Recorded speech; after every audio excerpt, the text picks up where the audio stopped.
Good afternoon.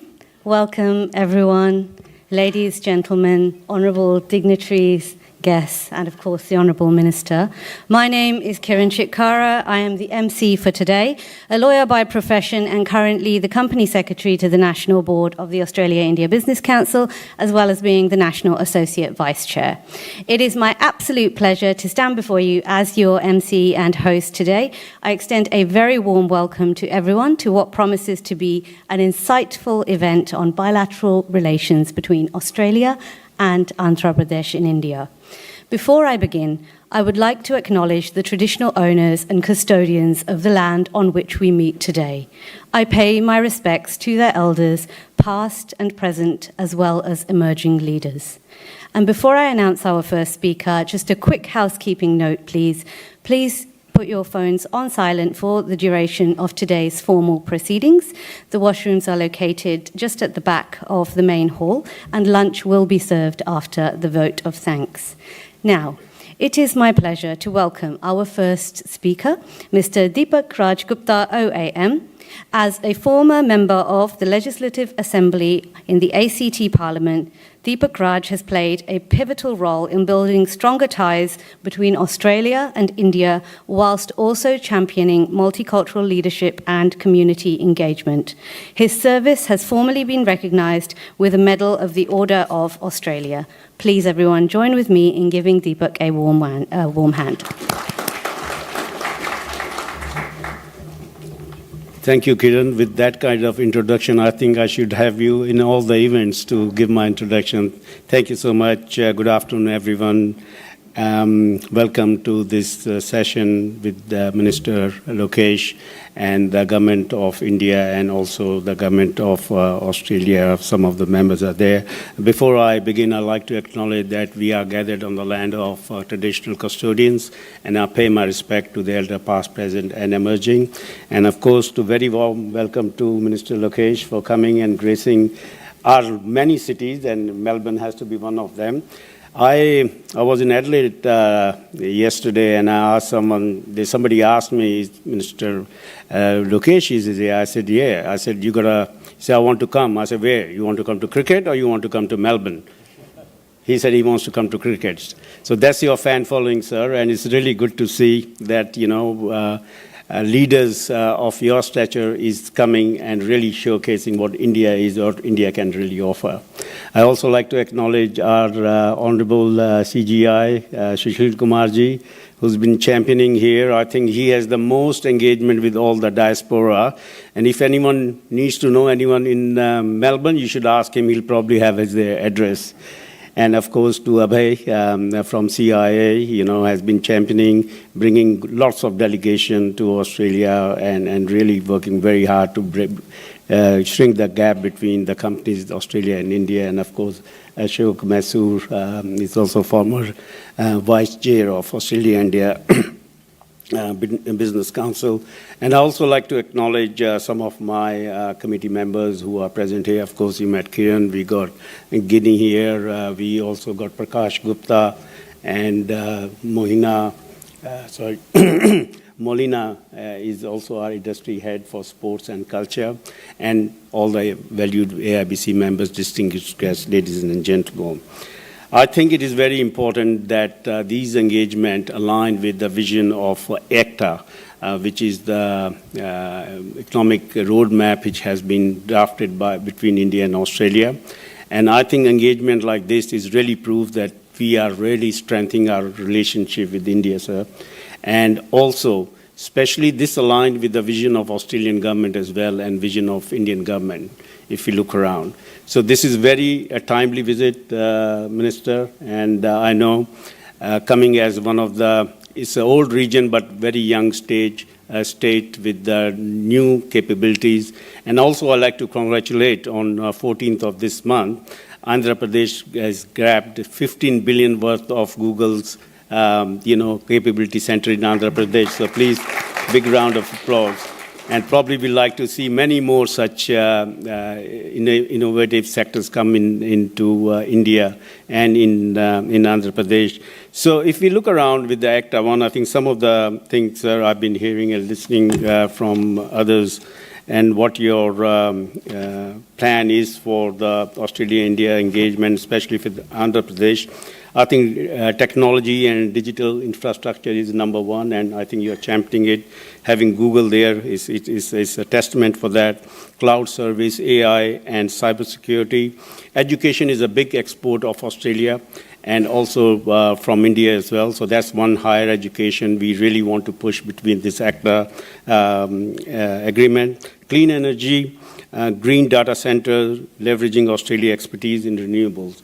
I always said Australia has expertise, India has expertise and resources. And I think whatever the outage was a few days back with AWS, people said because most of the Indians took holiday for Diwali, and that's why the whole thing crashed. Yeah. So that's the power of resources. But I think the way the relationship with Australia and India is going, it is the right time to get engaged with the activities. And thanks to somebody who's tweeting in the middle of the night, it's only benefiting us. So the relationship with Australia and India is really growing very strong. And in my period in Australia, almost 40 years, I think this is the best time. If we don't leverage now, it'll take time to shrink the gap. Also, sir, Australia-India Business Council was formed in 1986 by two visionary Prime Minister, Bob Hawke and Rajiv Gandhi. Next year, we'll be celebrating our 40th anniversary, and I welcome you all to be part of it. We'll be doing a roadshow all across Australia and in India, and I would really like to, now that Google is there, we also want to come and celebrate with you in Andhra Pradesh, the 40th anniversary. And also, one of the things which is very important at the moment is the two prime ministers are meeting regularly. We're having so many business delegations coming out of India, so it is a testament that, yes, things are really brewing quite well, and we look forward to many such engagements in coming times. And thank you so much for your visit. Really appreciate, and welcome to Melbourne. Welcome to AIBC Victoria chapter.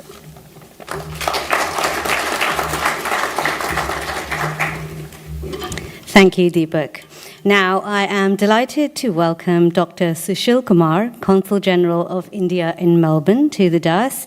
Now, Deepak has said this in quite a jovial manner, but I do want to formally say that Dr. Sushil Kumar is certainly a very highly regarded individual. He is very active in all events related to the Indian diaspora in Melbourne, and so there is much respect for his expertise and service. Please join with me in giving him a warm hand.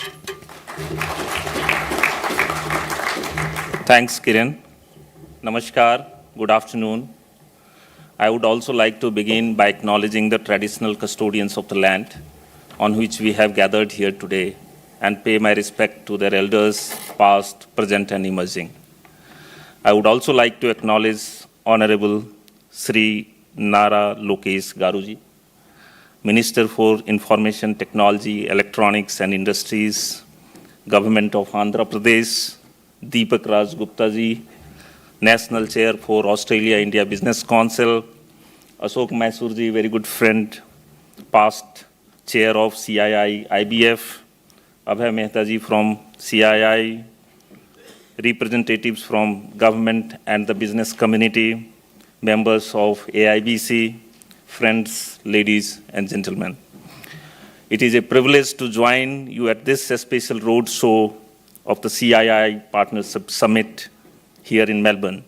I warmly welcome the distinguished Andhra Pradesh delegation led by Sri Nara Lokesh Garu, who brings with him a vision of innovation-driven, inclusive growth that Andhra Pradesh is championing today.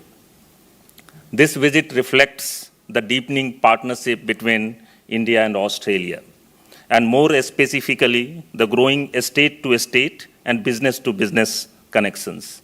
I would like to thank DFAT for facilitating this visit and also supporting AIBC and CII for organizing this event. India today stands at an inflection point, a nation of 1.4 billion people moving ahead with confidence and optimism. Under the vision of Prime Minister Honorable Narendra Modi, India is pursuing reforms and resilience hand in hand. India's sustained reform efforts and strategic initiatives have created and attractive environment for global investors seeking diversified supply chains. India is not just a large market, it is a trusted supply chain partner and a knowledge powerhouse.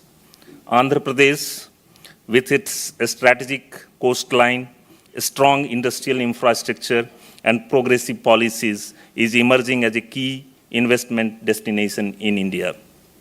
Its focus on technology, renewable energy, manufacturing, logistics, and agribusiness aligns closely with Australia's and Victoria's strengths.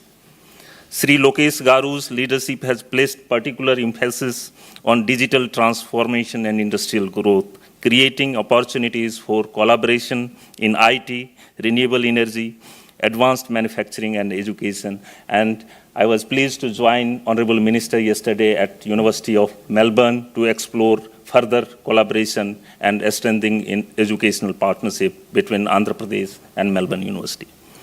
The CII Partnership Summit to be held soon in Andhra Pradesh will be a major global platform to engage investors, innovators, and industry leaders from across the world. I request Australian partners, particularly from Victoria, to actively participate and explore new synergies with Andhra Pradesh and India's broader growth story. Our bilateral ties have never been stronger. As Prime Minister Albanese says, the sky is the limit. Victoria is home to the largest number of Indian diaspora, and I have many Telugu friends here who have requested me to facilitate a meeting with Honourable Minister. You are very popular among the Telugu community, and they really want to meet you. And I don't know, DFAT has packed your program and meetings. So, dear friend, we have really strong collaborations in various sectors. The India-Australia relationship stands as a model of how shared values and economic complementarities can drive mutual growth. Today's roadshow is not just about promoting a summit. It is about building bridges of opportunity between our people, business, and governments. I would like to thank CII and AIBC for organizing this roadshow and looking forward for a wonderful session ahead. Thank you so much.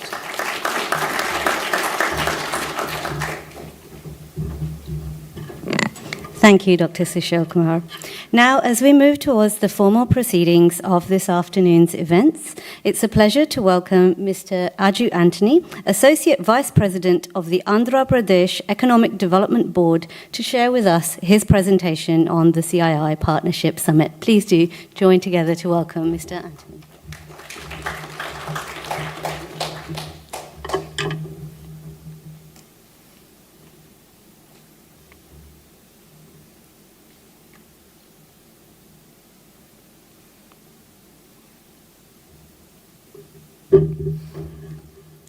Good afternoon, Honourable Minister, Consul General, Deepak from Australian Business Council, well-wishers of the India-Australia Business Fraternity, ladies and gentlemen.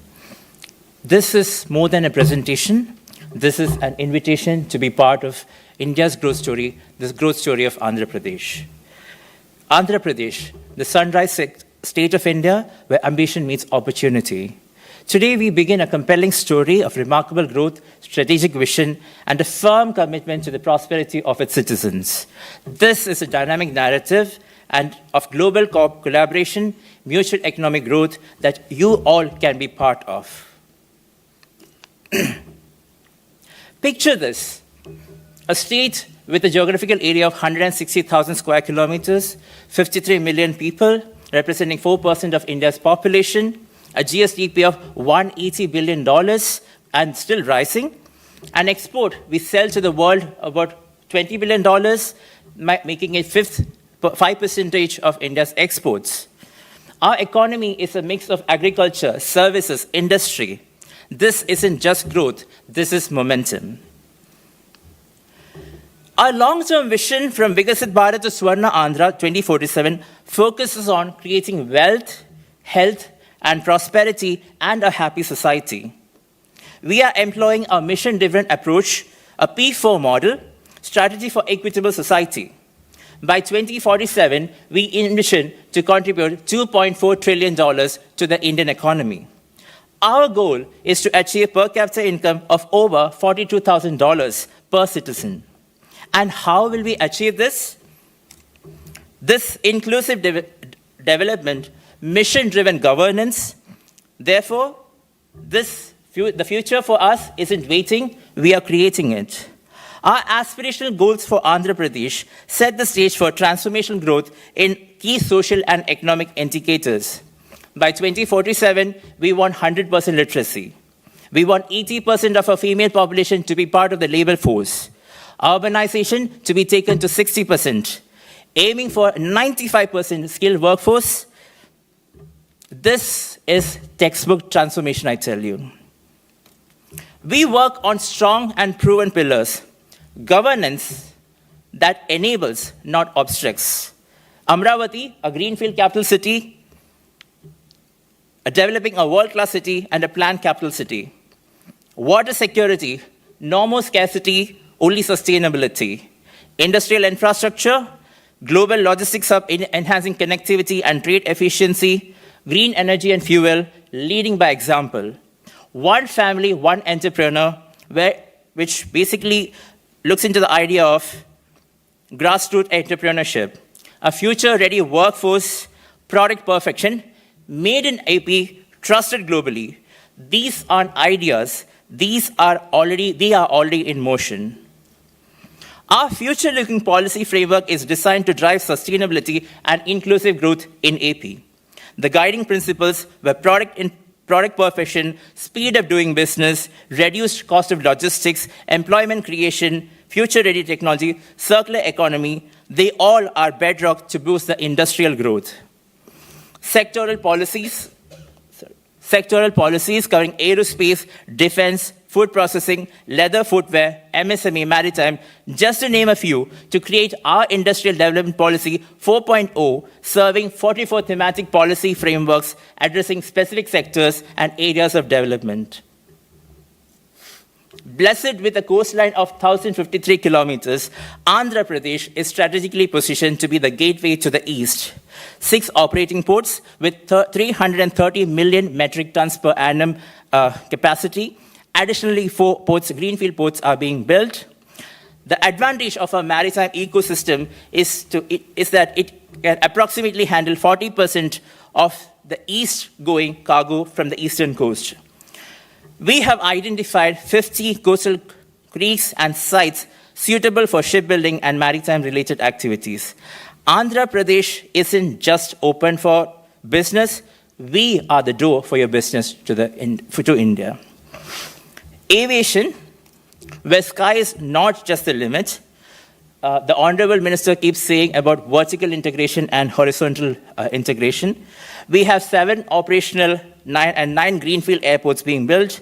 Our manufacturing and MRO facility coming up in Kurnool, Donakonda, Tirupati, Lepakshi, Madakasira, etc. Even sky is not the limit. Where others built airports, we are building an aviation revolution. Rail and road network. Our total road length, covering more than 160,000 kilometers, can circle the globe, I think probably 4 times. The rail network of 9,000 kilometers, goods, people, ideas, everything moves faster in Andhra Pradesh. The inland waterway system, the silent giant of AP. We have approximately 900 kilometers of inland navigable waterways. Why drive when you can glide? The economic corridors. Our strategy is to drive economic growth, including development of key economic corridors and specialized clusters, like, for example, the Quantum Valley, the Aerospace City, the Drone City, promoting drone industry for various applications. And we saw the effect of drones in modern warfare and various things during Operation Sindhu. The Space City, Electronic City, Pharma City, you name any city, we are building it for you. The Ratan Tata Innovation Hub, one family, one entrepreneurship, empowers grassroots entrepreneurship and innovation across Andhra Pradesh. RTIH is the bedrock of this mission because real growth starts at home. Tourism tourism, beaches, wildlife, heritage. AP, Andhra Pradesh has everything minus the crowds. We have identified 7 anchor hubs, 25 thematic circuits, showcase our divergent tourist offerings. Our natural attractions include 3 national parks, 13 wildlife sanctuaries, ensuring ecological preservation and biodiversity. Private investment in tourism is projected to be 2.9 billion, and from approximately 20,000 keys, we are projected to reach 50,000 keys in 2029. And we are just getting started. We have secured about $117 billion worth of investment, creating 8 lakh jobs in the state. This train is moving, jump on. Amravati, the future-ready city will feature state-of-the-art institutions, world-class infrastructure, 100% green buildings, and 100% electric vehicles, district cooling infrastructure, and integrated underground utilities in place. The technology skill force, the 38 million individuals, I believe it is 38 million opportunities. The Naipunyam Digital Skill Initiative empowers our talent workforce through continuous learning and skilling programs. Talent isn't hired here, it is grown here. From AP to AI, large-scale skilling initiatives in AI and cloud technologies, the Google's commitment to AP, Andhra Pradesh, including a $15 billion commitment. I believe the future is going to be speaking Python and Telugu. Governance. We are revolutionizing governance through Governance 4.0 initiative anchored by the Quantum Valley in Amravati. And what about government services?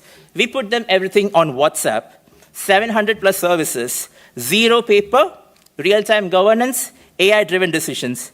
Finally, governance that works at your speed. Strategic clusters, including the Quantum Hydrogen Valley. Our commitment to innovation and sustainable development is manifested through strategic clusters. Green Hydrogen Valley, Quantum Valley, aerospace cities, drone cities, space cities, electronic cities, just to name a few. And always, the goal in mind is to be sustainable. We aim for renewable energy capacity of 500 gigawatts for India, 160 to be achieved by the year 2030. The sunrise state turns sunlight into hydrogen and then into gold for you. High-impact investment opportunities in Andhra Pradesh include in food processing, deep tech, electronics, the capital city Amravati, waterways, pharma, biotech, tourism, rare earth elements. Pick a sector, we'll handle the rest. All this with the advantage of being part of the great country called India. India is on track to become the 3rd largest economy, the strategic long term for us to be the #1 in the world. Therefore, the goal of 2047 of India is being achieved, and AP is a partner for, Andhra Pradesh is an integral part of this growth. Andhra Pradesh benefits from India's inherent advantages, creating a compelling investment environment. The 21st century belongs to us, where innovation, technology, and skilled talent converge to create an unprecedented opportunity. Andhra Pradesh is the key driver of India's growth, contributing significantly to the nation's economic progress. If I didn't convince you enough, and if the investors are feeling fear of missing out, FOMO, please join us to the Partnership Summit in November. Let's build the future together. With that, I conclude my words. Thank you so much.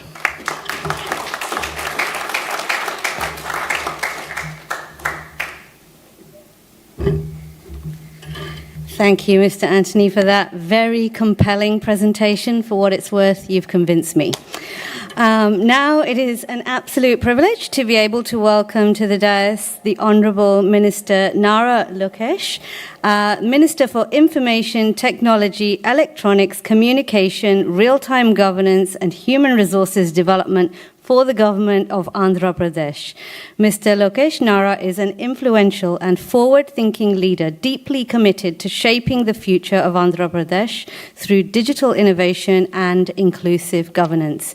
He has positioned the state as a global technology hub, as we've just seen, making it a premier destination for IT and electronics investments. Please do join with me in welcoming the Honourable Minister Nara Lokesh to the stage.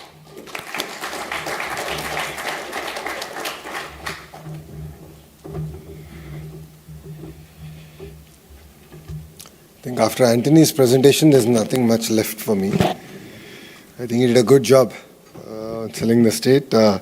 Before I start, I'd like to thank Dr. Sushil Kumar ji, CGI Melbourne. Thank you for having me over. Deepak ji, who's the National Chair of AIBC. Really appreciate your time. And Ashok ji, who's the past Chair of CII. Thank you very much for having us. And I'd like to personally thank the Australian government for having me on their special visit program. They really worked hard getting me all the way to Australia, down under. So just to give you a bit of context, I won't bore you with a long speech, but I'll give you 3 reasons why you should consider Andhra Pradesh as your destination in India. Number 1, we have a leadership with proven track record.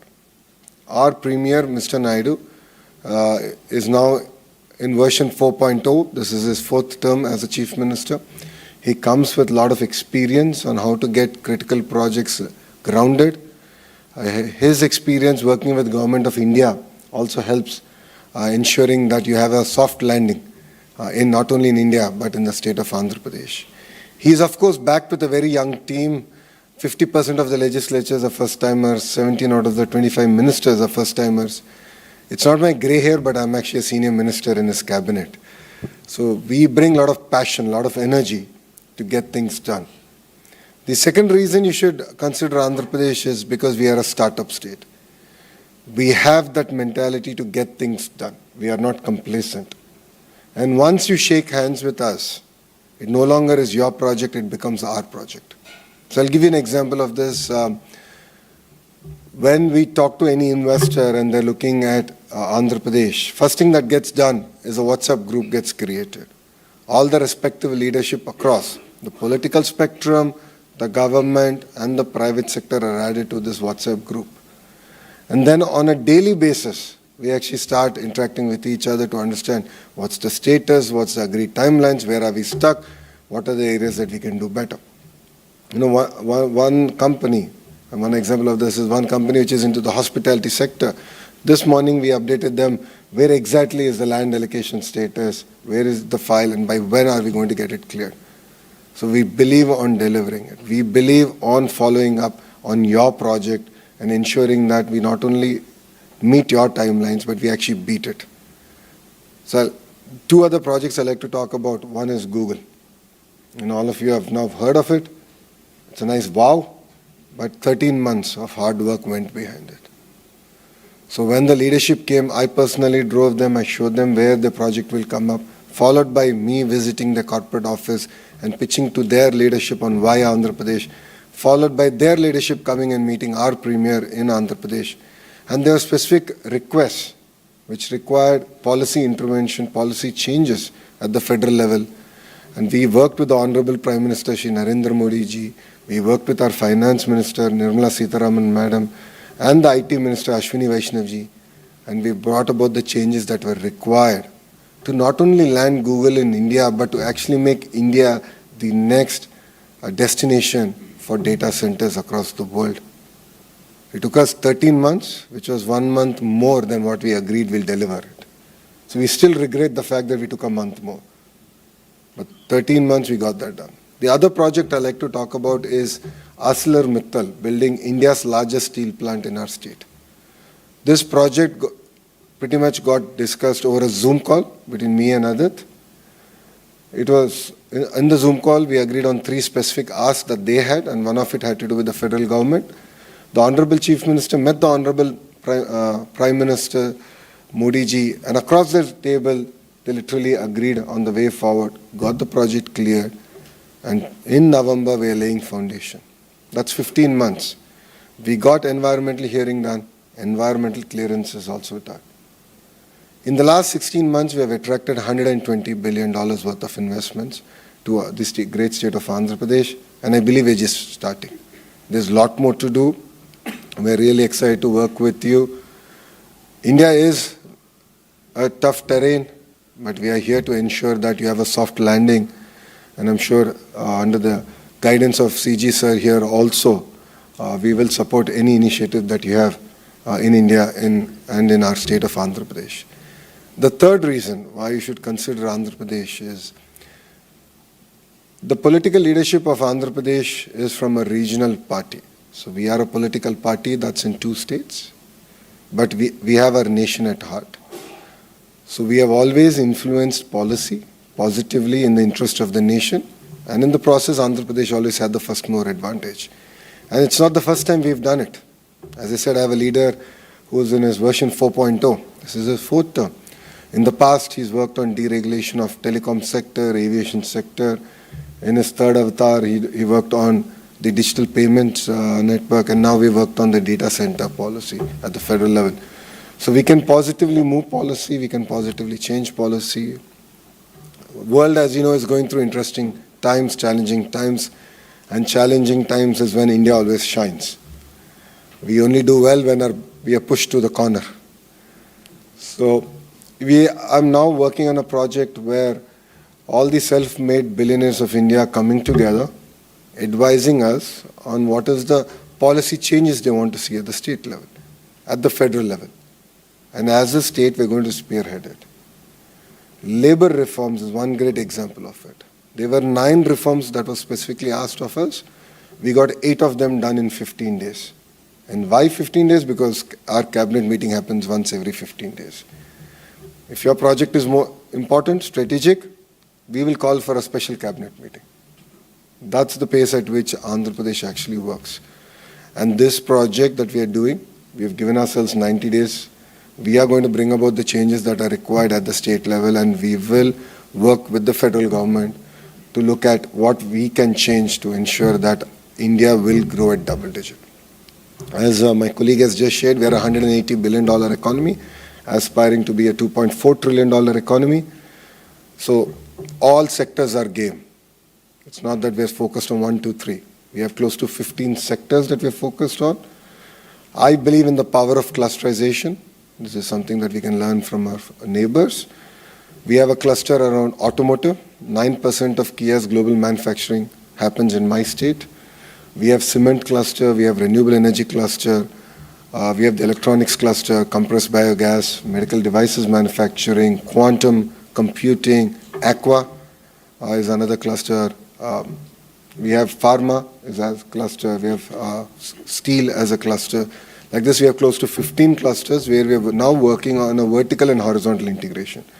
Now, what do I mean by it? Vertical is, a great example of that is if you take your mobile phone, you have your screen, and you have the camera module, you have the camera lens, you have the haptic engine, the battery, the casing. We believe that the entire cluster should be formed within the 100-kilometer radius. That's the vertical bit. Now, horizontal is where I come in, education, skilling, certification. This is very, very important. I'll give you a few more numbers. Andhra Pradesh manufactures 50% of India's air conditioners. And we've signed 3 companies that will take us to 70% in the next 18 months. We are number 1 in shrimp globally. Like this, we are working on sector by sector on taking key position. We are building India's first space city, and that's being headed by Skyroot, which is a SpaceX equivalent in India. So we're really working sector by sector, and we're really excited to work on this horizontal and vertical integration. Australian universities, we've had very, very meaningful conversation during this trip, and rest assured, we'll be looking forward to actually working with them very closely on the horizontal integration bit. And the reason I believe horizontal is going to be critical, it's not just about the education piece. Getting the technology validated, certified, it's a very expensive process. An air conditioning company came and met me, and they said, we are developing heat pumps for the Europe. And the challenge is every time I do design changes, I need to send it there with 2 of my engineers. 1, it takes time. 2, it's very expensive. So why are they not here in this cluster? I think that's a phenomenally good point that they added. So that's the kind of ecosystem we want to now build. And you'll see this getting delivered across 15 clusters. So that's, in short, why you should consider Andhra Pradesh. We are the second largest, fastest growing states right now, soon to be number 1, with all these investments getting grounded. We don't believe in signing MOUs. We are not into that. We mean business, we mean grounding. We have serious ADD, attention deficit disorder, so we love to be on top of things and execute on things and really get the ball rolling. So as my team members have shared, we are hosting a partnership summit in Visakhapatnam. It's a beautiful city, 14th and 15th of November. So please come visit us. For people who know India, if Bangalore were to marry Goa and have a child, that will be Visakhapatnam. We have best of both worlds. It's a gorgeous city. It's the 9th largest economic city in India. We aspire to be among the top 3. And Visakhapatnam Economic Corridor, as we call it, is going to be $1 trillion economic corridor for us. So we're looking now planning, because we've had massive investments, massive announcements come in and work started. We don't have challenges that our neighbors are having in terms of infrastructure. We have to build an economic corridor that will thrive over the next century. And the work is already on. So please come visit us. I'll be there. We'll be more than happy to host you. And I would love to open up this session for any questions that you might have. Thank you very much, and Jai Hind.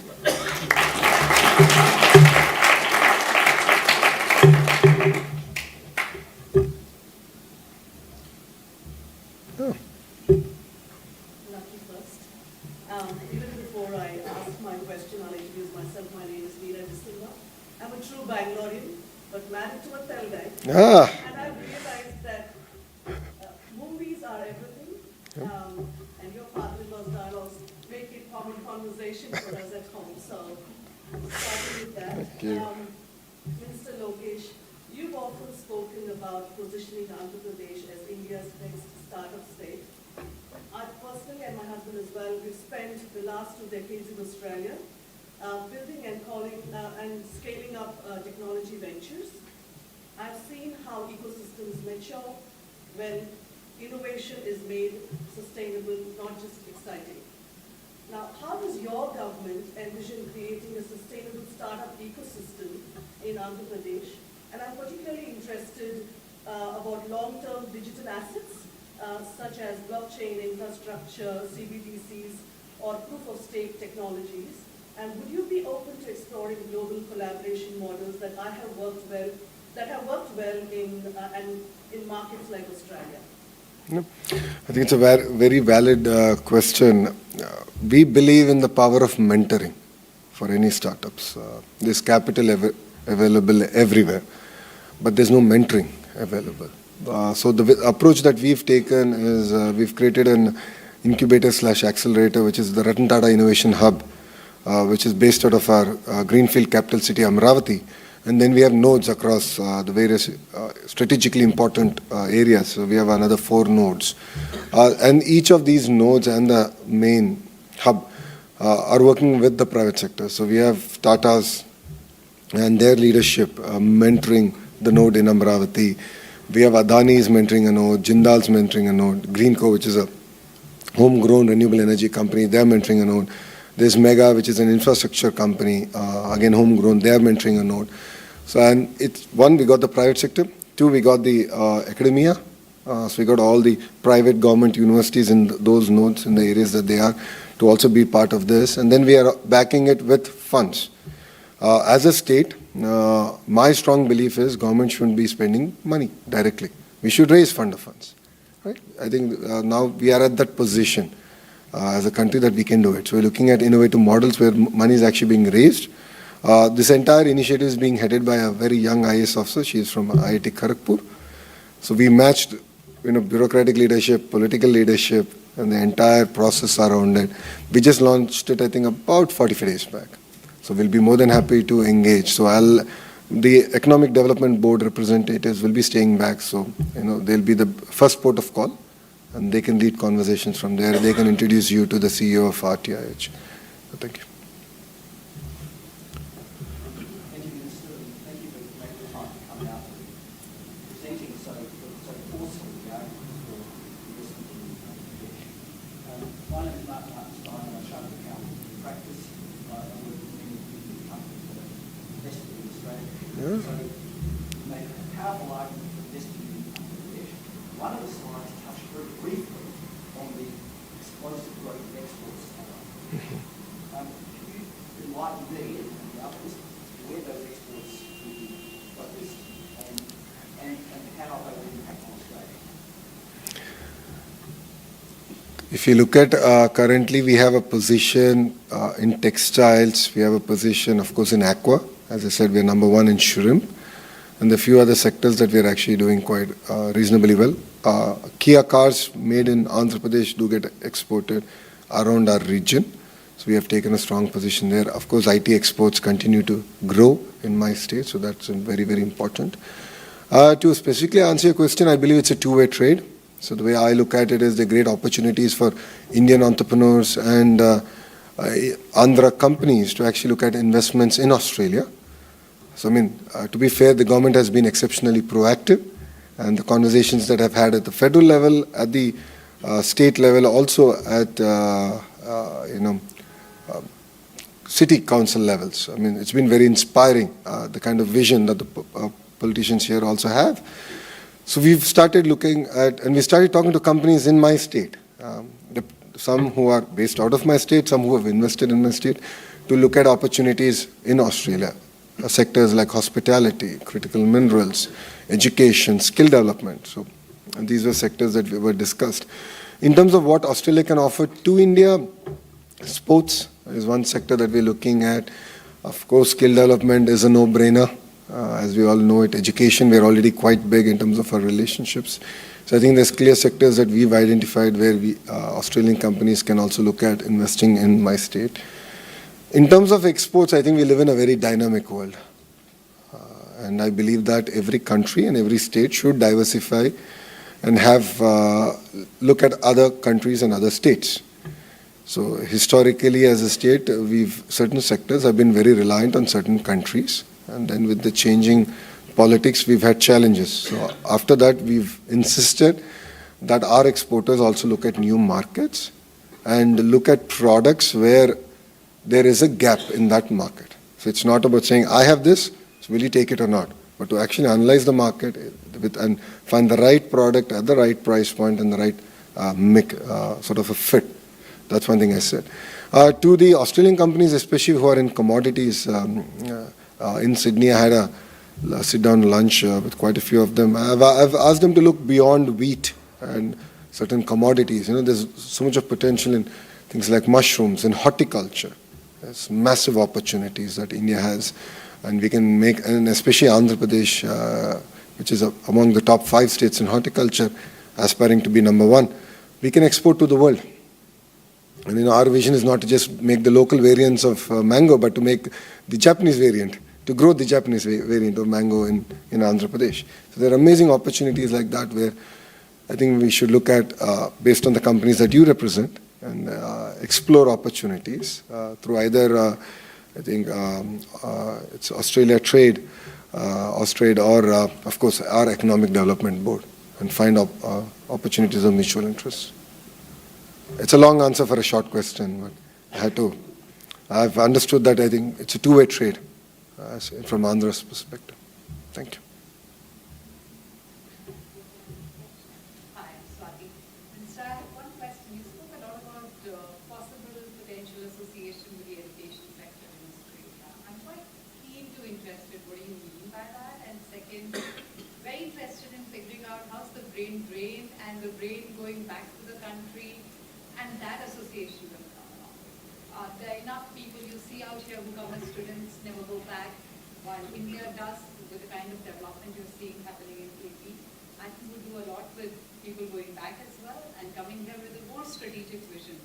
And my another question, little longish, but wanted to understand, Australian universities rank amongst top 50 in the world, but don't come as the priority for Indian students as how do we make sure that that starts emerging? And not because of visa issues, but more because of priority. But not anymore. Australia is now figuring among the top 3 choices. I still feel it's because of visa issues. Actually, that's what I thought. But I mean, looking at the energy and looking at the kind of, students from my state who are here, wherever I go, the kind of reception I get. So, I mean, it's quite impressive, the number of students who are coming. I think, see, in the early 90s or 80s, yes, US was seen as an option. I'm a product of US education. So no second thoughts about it, but I believe that Australia is really catching up. So your last question answered first. In terms of brain gain, I'm a product of brain gain. I'm a Stanford MBA, but went back and decided that policy is where my heart is, and true transformation can actually happen from there. But I think it's a continuous journey. I think there's no silver bullet, one silver bullet for it. I think it's continuous interaction. And as states, we need to work exceptionally hard to make sure the landing is soft.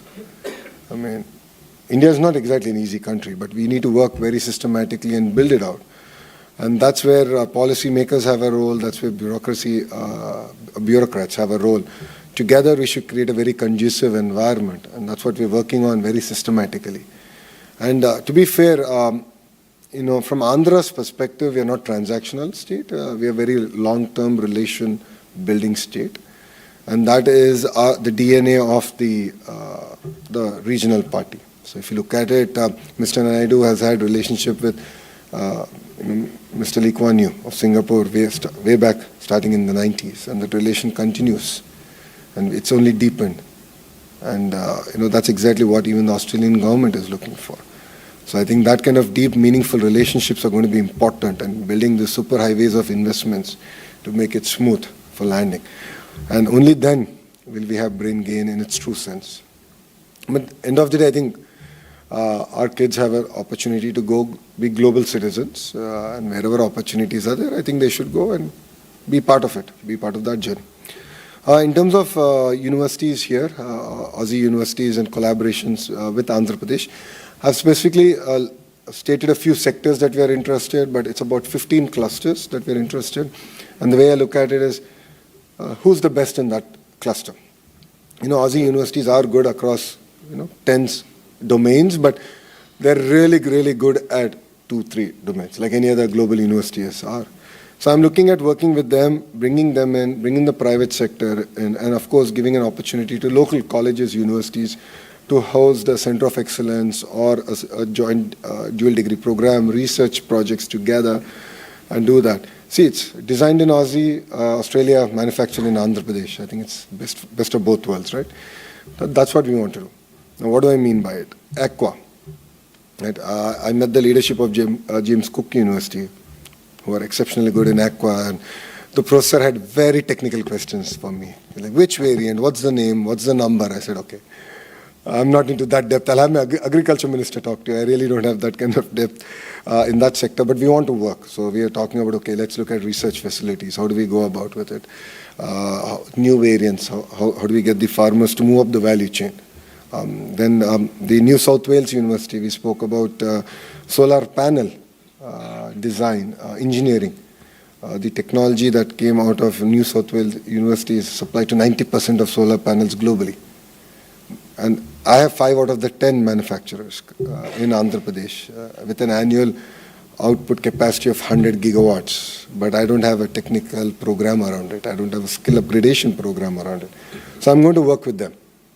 So what am I going to do? I'm going to bring these 5 companies together, the university together, and of course local institution. Could be IIT Tirupati, a few other colleges in that region, to come together and build this entire ecosystem. So that's the thought process that I currently have. Same thing with hospitality, because we already have signed about 7,500 keys. They're under construction in different phases. So I want to bring all of them together and then bring TAFE as a partner and look at how do we build this hospitality also out. Because if 50,000 keys will be done, and then the question will be asked, where's the talent? So before that happens, I don't want the cart to be ahead of the horse. I want the horse to lead. So I need to build the talent workforce. So, yeah. Thank you. Good morning, Mr. Lokesh.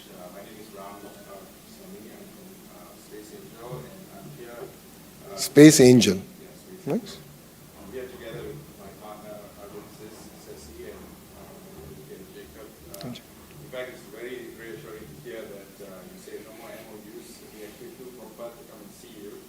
And I'm glad that we are into action-oriented. But look, myself, I'm from the aerospace sector, and you mentioned Space City. Yep. In fact, I've actually been to SHARK, which is Sriharikota. Sriharikota. Been with Chairman Somnath, who's your advisor now for Andhra Pradesh State. My question is, you said that you're doing things in aerospace, in Space City and so on, and in fact we've got an MOU with Skyroot as well. Nice. We'd like to understand what are the execution aspects that you're looking at in terms of Space City, which are the focus areas, given you, in your state you have the space spot of India in your state. What is your focus? Is it upstream, downstream? What are the areas that you guys are thinking of focusing on? See, it's the way our approach is end-to-end. So I'm not looking at taking a position on one thing. So I'm not building a 300-acre launch pad. I'm building a 5,000-acre space city. And that's where Skyroot is coming, and I met the leadership of Skyroot. Amazing leadership, and they are coming and building it out. And they're going to be the anchor of building the entire ecosystem. So from material sciences all the way up to designing, executing on the satellite level is what we want to build capacity in this ecosystem. And that's the approach I'm taking. So, I mean, I understand electronics far better because I'm the Minister for Electronics. So for me, it's not about just getting the display, right? It's about getting the entire ecosystem, including design, including research. And that is what makes it even more exciting for Andhra Pradesh. So that's been our approach. In terms of defense and aviation, in that sense, Raymond's has made a big announcement where they're going to work with a large OEM. I can't name it because I'm under NDA.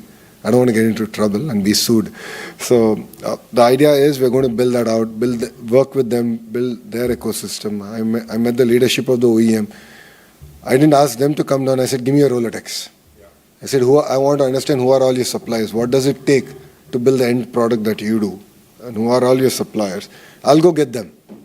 Then you'll have no choice but to come to my state. And that's the approach that I've been taking. So we'll be more than happy to engage and work with you. Sure, absolutely. And build this out. Yeah.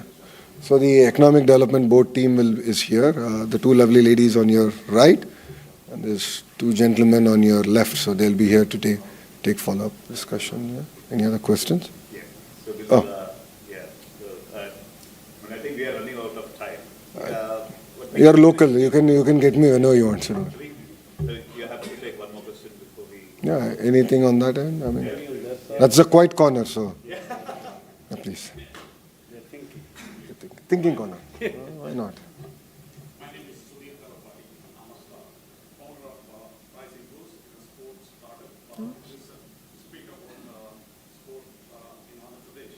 What specific elements you are looking at, or what's the focus we can do to come to Andhra Pradesh? Focus as in, can you please define it? I mean, you're saying which sport are we going to focus on, or what is the ecosystem? Is it a mentoring? Is it infrastructure, or is it development in the sports coming to Andhra Pradesh? So any particular space you're looking at? So I met Griffith University, spent considerable amount of time with the leadership there, got a tour. Then I met Populous Architects, who are known for building world-class sporting infrastructure and understood the projects around the world. And now I'm going to Melbourne Cricket Stadium and meeting the Australian Cricket Authority to understand the grassroots movement. So I think if this meetings, I think, will give you an idea that you're looking at it again end to end. So unlike my competitors as in my other states, I believe in the power of ecosystem. So now let me look at sports. Let me just sort of break it down. Yes, we are looking at building sports cities of sorts, where you have stadiums, you have grounds, you have convention, you have hotels. And for me, it was like, how do we do it? What's the land size? What kind of investments? What are the different models? Hybrid annuity, boot, PPP. This is a discussion that I already had. Then I'm working with Griffith on saying, how do we build a rock-solid curriculum? Right? I mean, let's not talk about Olympic gold medals only when there's Olympics, right? We should work towards it. It's not going to happen overnight. So why as a nation we're not doing it? So there's not been a systemic, rigorous approach towards it. So how do we build that? And what's the magic sauce that Griffith has? And the understanding that we have is, no, let's start now. Well, because there is sports infrastructure already available.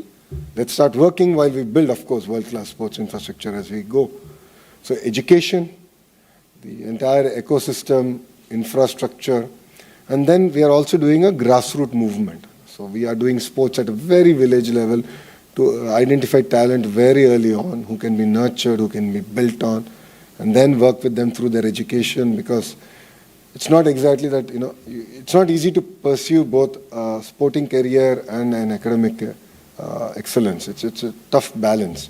So you need to have a curriculum that's very understanding of it. So, if it means that I can't attend for any exams in the next 3 months because I have certain competitive program coming up, and, we should be accommodating of it. So as a policymaker, I need to have that kind of an environment. And that's exactly what we are also working on. So it's pretty much end to end. So that's why I keep saying cluster. So I keep getting pushed back saying, tell me what's that one thing. That's the wrong approach, in my humble opinion. The power is actually in the cluster. So, after we signed Google's investment of $15 billion, so on the way back, I flew with the Honorable Chief Minister, our Premier, back. 2 hours, his entire direction was, how do you build an ecosystem? His point was very clear, this is just the beginning. This is the seed. But his direction to me was, how do you create a 25x multiplier impact? So for him, look at what he's done to Hyderabad, right? ISB was the seed. Microsoft setting up the first development center outside Seattle was the seed. But we didn't stop there. Look what Hyderabad is today. We are taking that kind of approach, but across 15 sectors. Genome Valley in Hyderabad is another great example of what Mr. Naidu's contribution to the state and the nation is.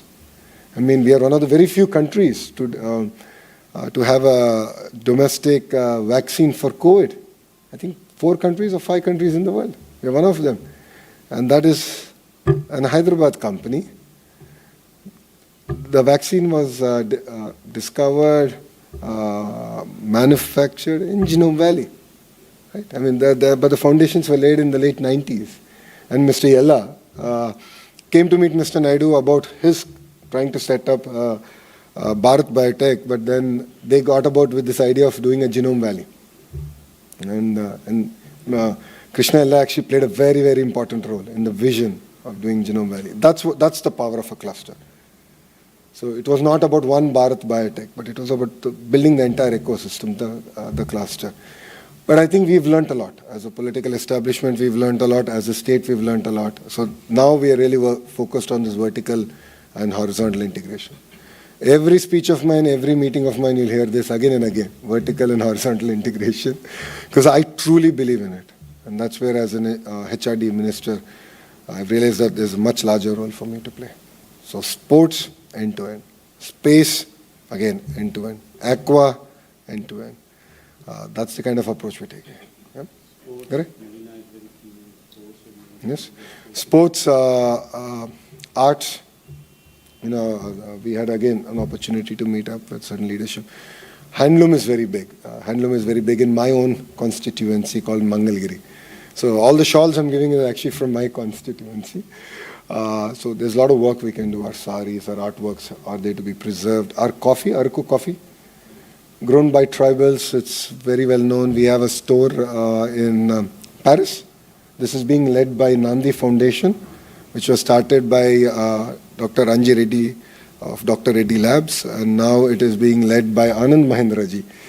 Anandji is now leading Nandi Foundation, and we are really excited to take Araku coffee to the world and give Starbucks run for the money. It will be nice to have coffee here coming from. Absolutely. Fashion event as part of the Melbourne Fashion Week, day before yesterday, exploring the collaborations in the textile and AI and manufacturing and all of that in the fashion sector.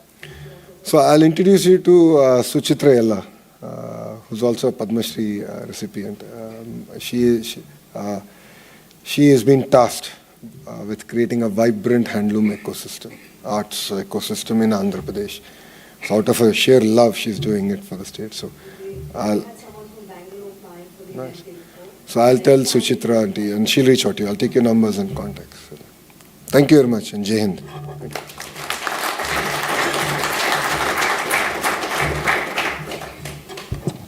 Thank you, Honourable Minister, for those fascinating insights. I think there's just so much to take in and learn from that. Now, I would just like to welcome our last speaker, Mr. Ashok Mysore, the immediate past chair of the CII-IBF. He will offer a formal vote of thanks. Please do join with me in welcoming Mr. Ashok to the dais. Thanks so much, Kiran, for that. So I've got the easiest job. All I need to do is to summarize a few bullet points of, the wisdom and basically the experiences shared by all three of you. Or do ChatGPT? No, I think we can't do that, I think, at this point. Yeah. I'm walking around with it. AI to summarize me. No, like I think it is, my job was also to do the Q&A. I think it is very, very topical that, Lokesh Garu himself actually, picked that one up and, wanting to have these interactions directly with the people. And I think it is very reflective of the government, of the state government that you are part of, sir, and the ministry that you are actually doing there. So just to basically, I think Deepak ji started with, talking about the Australia-India relations, around the defense, security, trade, economics stuff, what has actually happened in terms of ECTA in 22, and followed by a very, I guess, an active conversation participation in concluding SICA very soon, and, allowing, I guess, the two countries to trade freely. So we also heard from our honorable CGI, Sushil ji, around the importance of, the people-to-people education, the ability to actually do seamlessly, trade between the two countries, and basically have a multiplier effect around that. So we spoke about, I guess, a lot of things around the technology parts, around, AI, security, IoT, digital health, water management, telemedicine, and a lot of these. But if I just want to kind of, summarize, I guess, the three reasons why, sir, you basically said why Andhra Pradesh is important, just to actually remind the people, of course, the leadership, which you did mention about the 4.0, the longevity of that. But combined with that is basically young minds, I mean, including yourself and the rest of the ministry, which you were saying, a very large percentage, I can't remember, I think 50+% of the... 19 out of 25. There you go, awesome. So it is about actually thinking on the policies, which is, for the first time, I guess, in the decade where they are actually in step with the business, with the technology, so that there are proper guardrails, there are good guidelines for these businesses to thrive. So you did actually mention, about the startup and the way you actually give a soft landing. I think you did mention that multiple times. Generally, people have this notion of, going to India and doing business there is, one, it is difficult, and second is risky. But I think a lot of people hearing, from leaders like yourself, are understanding that, managing, looking at risk as part of that is good, but it's not risky to do business in India. And I think it's a breath of fresh air to really see, kind of a concierge that you have actually set up for the soft landing for businesses. Of course, your intention is basically to, kind of attract large businesses like what you have actually done with, let's say, Google or ArcelorMittal, etc. But I think MSME is a very strong sector for both India and for Australia, where I guess 83% of the people are actually employed in that. So I'm hoping that the concierge services to basically make that soft landing also easy for MSMEs on both sides would basically, take advantage of what they have actually learned from these large deals that you have actually done. The clusters, I think we heard so many times you mention about clusters, and I'm sure we'll read more about how media would actually cover your tour to Australia, having conversations around these end-to-end things, around the 15 plus clusters, which is what you're actually focusing on. And I think, historically, Australia also has the notion of actually having a vertically integrated industry or a vertically integrated, innovation. So I think those things actually lends very, very nicely to itself. And of course, you need to actually pick the best parts from different universities or different institutions, be it around quantum, be it around hydrogen, etc. So, obviously, Australia can actually provide a lot of inputs in there. But equally, I guess we would love to actually have a lot more of the Indian establishments, the MSMEs, to come to Australia and basically leverage the opportunities that is there here. Equally, I think providing that conduit and I guess you've already laid out why Andhra Pradesh is so attractive, and hopefully people in the audience and those who actually are running the startup, the entrepreneurs, and those who have actually basically scale-ups will actually consider Andhra Pradesh very seriously on that. But before I close, I think it'll be wrong for me not to actually give the plug-in from the CIA perspective around the around the partnership summit, the CIA Partnership Summit, which is actually happening in Visakhapatnam, and Andhra Pradesh is basically chairing this along with Shri Piyush Goyal. And again, for those of you who may not know, so this is a conclave where ministers from commerce and trade, leading CEOs, thought leaders from around the globe basically converge in Visakhapatnam on the 14th and 15th of November to talk a lot around, trade, around future of industrialization, around climate, tech and innovation, geoeconomic frameworks, and other very interesting parts of it. So with that, and without much ado, so what I'd like to do is to basically, if you could actually put your hands together and thank Minister Shri Lokesh Garu for your time and your investing. And for Honorary Consul Dr. Sushil Kumarji. And of course, Deepak Gupta, who is basically the chair of AIBC. And to Abhay Mehta, who's sitting here, who's the quiet achiever behind the scenes, and to the large team who actually put this thing together. So thanks so much for taking the time, and please do network. And I think there are some, I guess, lunch and drinks, I guess, available. So please have a network. And I'm not too sure if the minister is available. If it is, then probably some of the questions which were not answered, you can ask some of his team or himself when he has the time. So thank you so much for coming along. Just one second, yeah. Australian Religious Council has put expression of interest for the CI Summit in Visakhapatnam for 14 and 15th of November. So please visit our website. You will see if you want to register. It's very probably to check this coming. So that will be completely part of the process, application and what we talk.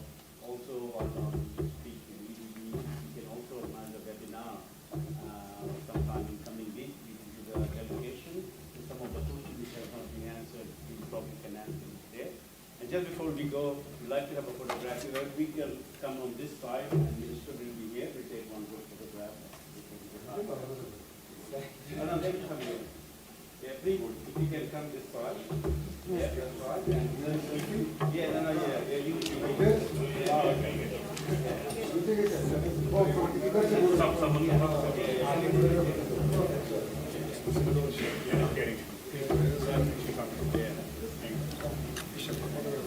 You can use the chair if you have to stand on the chair.